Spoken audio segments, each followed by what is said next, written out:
حاضری جو ہے اس دن ارکان اسمبلی کی اتنی نہیں تھی جتنی کہ دکھائی گئی، تو اس معاملے میں کیا پیش رفت ہوئی ہے اور کیا نیا فگر سامنے آیا؟ تو آپ کو بتائیں کہ اس حوالے سے جب ایک مرتبہ پھر ری کاؤنٹنگ کی گئی اور پوری حاضری چیک کی گئی تو پتا چلا کہ اس دن اصل میں ایوان کے اندر 178 نہیں بلکہ 181 ارکان موجود تھے، اور ان میں ایک رکن جو ہے وہ محسن داوڑ بھی تھے، اور جماعت اسلامی کے ایک رکن جنہوں نے یوسف رضا گیلانی اور حفیظ شیخ والے جو انتخابی معرکہ تھا اس میں 5 بجے تک دونوں امیدواروں کو بھی ویٹ کروایا، الیکشن کمیشن کو بھی ویٹ کروایا، کیونکہ باقی پولنگ 3 بجے تک مکمل ہو چکی تھی، لیکن ایک صرف ان کا ووٹ رہ گیا تھا، لیکن یہ ووٹ ڈالنے 5 بجے تک نہیں آئے۔ تو یہ اس دن اعتماد کا، جس دن پرائم منسٹر عمران خان نے ووٹ لینا تھا، جماعت اسلامی کے یہ رکن اس دن موجود تھے ایوان میں، لیکن انہوں نے پرائم منسٹر کے حق میں اور ان کو اعتماد کا ووٹ نہیں دیا، اور یہ جو رکن تھے عبد الاکبر چترالی تھے۔ اور اس کے علاوہ سپیکر قومی اسمبلی کو بھی ملا لیا جائے تو یہ کل فگر بتایا گیا ہے کہ اس دن 181 ارکان موجود تھے، اس میں سے 2 ارکان ظاہر ہے کہ جو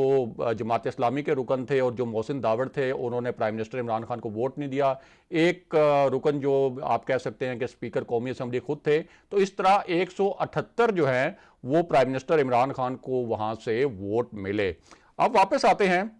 کہ جی ایچ کیو پر دھرنے کا معاملہ کیا ہے، اور ساتھ ہی آپ کو یہ بھی بتاتے ہیں کہ 2 شخصیات کے درمیان 2 نکات پر کس قسم کی گرما گرم بحث ہوئی۔ تو آپ کو بتائیں کہ ایک بہت ہی زبردست قسم کا پی ڈی ایم کا جو اجلاس تھا، جس میں یہ کہا جا رہا تھا کہ آج بہت ہی تند و تیز قسم کے اور بڑے ہی ایسے فیصلے کیے جائیں گے جو حکومت کے لیے بھی اور کسی حد تک اسٹیبلشمنٹ کے لیے بھی خطرے کی گھنٹی بجائیں گے۔ تو وہاں ایک تجویز بلاول بھٹو نے پیش کی جسے مریم نواز نے ویٹو کر دیا، اور وہ تجویز یہ تھی بلاول بھٹو کی جانب سے کہ تحریک عدم اعتماد ابھی وفاق میں تو ہم لانے کی پوزیشن میں نہیں ہیں، لیکن اگر ہم چاہیں اور کوشش کریں تو ہم پنجاب میں تحریک عدم اعتماد لا سکتے ہیں، لیکن اس کے لیے ہمیں چودھری پرویز الہی کو آن بورڈ لینا ہوگا، اور چودھری پرویز الہی کو اگر ہم امیدوار بنا دیں تو عثمان بزدار کا ہم تختہ الٹ سکتے ہیں۔ لیکن مریم نواز نے اس تجویز کو ویٹو کر دیا، اور انہوں نے کہا کہ اگر ہم چودھری پرویز الہی کو عثمان بزدار کی جگہ لاتے ہیں تو پھر تو ہماری جد و جہد جو ہے اس کا کوئی فائدہ نہیں ہوگا، کیونکہ ایک بندہ ہٹا کر ان کا بندہ دوسرا آ جائے گا۔ اور اس میں اہم معاملہ یہ بھی ہے کہ مریم نواز بھی یہ سمجھتی ہیں اور تمام لوگ جو جاننے والے ہیں وہ جانتے ہیں کہ چودھری پرویز الہی جو ہیں وہ اسٹیبلشمنٹ کے بھی قریب ہیں، اس لیے مریم نواز نے اس معاملے کو ویٹو کر دیا کہ چودھری پرویز الہی کو وزیر اعلیٰ پنجاب بنانے کی کوشش کی جائے۔ اب اس کے اوپر بلاول بھٹو نے ایک اور حیران کن بات کی، انہوں نے کہا کہ چلیں چودھری پرویز الہی تو منظور نہیں ہے شہباز شریف کو یا مریم نواز کو، لیکن اگر یہ فارمولہ بنایا جائے کہ شہباز شریف پرائم منسٹر بنے، ان کو وفاق میں وزارت عظمیٰ دلوانے کی کوشش کی جائے، اور حمزہ شہباز کو وزیر اعلیٰ پنجاب بنوانے کی کوشش کی جائے، تو یہ فارمولہ تو لازماً جو ہے وہ نون لیگ کے لیے قابل قبول ہوگا۔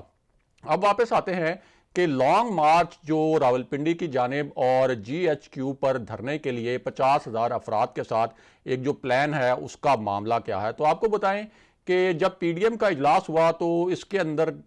مختلف جو ہے وہ اس نوعیت کی تجاویز سامنے آئیں کہ یوسف رضا گیلانی تو جیت گئے اور ممکنہ طور پر ہو سکتا ہے وہ چیئرمین سینٹ بھی بن جائیں، لیکن حکومت گرانے کے لیے جو اصل ٹارگٹ تھا پی ڈی ایم کا، اس کے لیے عملی طور پر کیا قدم اٹھانا چاہیے۔ اب اس میں میاں نواز شریف نے ایک بہت ہی خوفناک پلان بنایا اور ایک خوفناک پلان تجویز کیا، اور انہوں نے اس پر مولانا فضل الرحمان کو قائل بھی کر لیا، اور وہ پلان یہ تھا کہ اصل میں یہ جو لانگ مارچ ہے اور یہ جو دھرنا ہے، ایک تو اس کو بالکل علامتی لانگ مارچ کے طور پر یا علامتی دھرنے کے طور پر ٹریٹ نہ کیا جائے اور اس کا دورانیہ بڑھایا جائے۔ دوسری ان کی تجویز یہ تھی کہ یہ لانگ مارچ جو ہے وہ اسلام آباد کی جانب نہیں بلکہ راولپنڈی کی جانب کیا جائے، اور جی ایچ کیو پر انہوں نے یہ تجویز دی کہ اگر 50,000 بندے بھی لے کر وہاں پہ دھرنا دے دیا جائے تو جو مقاصد پی ڈی ایم حاصل کرنا چاہتی ہے اسٹیبلشمنٹ کو دباؤ میں لانے کے لیے یا حکومت کو گرانے کے لیے، تو ان مقاصد کی جانب بڑی مثبت پیش رفت ہو سکتی ہے۔ اس پر میاں نواز شریف نے کافی جو ہیں وہ دلائل دیے، اور مولانا فضل الرحمان جو ہیں وہ اس پر قائل بھی ہو گئے۔ لیکن اس کے بعد بلاول بھٹو نے یہاں آپ کہہ سکتے ہیں کہ ایک تھوڑا سا ٹوسٹ آیا، اور بلاول بھٹو نے یہ کہا کہ وہ اس وقت جو ہیں وہ اسٹیبلشمنٹ کو کوئی ایسا پیغام نہیں دینا چاہتے جس سے اسٹیبلشمنٹ جو ہے وہ ناراض ہو اور اس کو ایک سخت پیغام ملے. اور ظاہر ہے کہ پیپلز پارٹی کی کوشش ہے کہ کم سے کم چیئرمین سینٹ کے الیکشن تک تو اسٹیبلشمنٹ کو اس طرح سے آفینڈ نہ کیا جائے. اور دوسری جانب جاننے والے جانتے ہیں کہ آصف علی زرداری کی کچھ رابطوں کے بعد ان کے اوپر جو سنگین نوعیت کے مقدمات تھے ان میں ان کی ضمانتیں بھی مستقل ہوتی رہی ہیں. لیکن اس کے باوجود بلاول بھٹو کو اس بات پر قائل کر لیا گیا کہ یہ جو دھرنا ہے اور یہ جو لانگ مارچ ہے یہ انیشلی دیا جائے گا فیض آباد میں. اور فیض آباد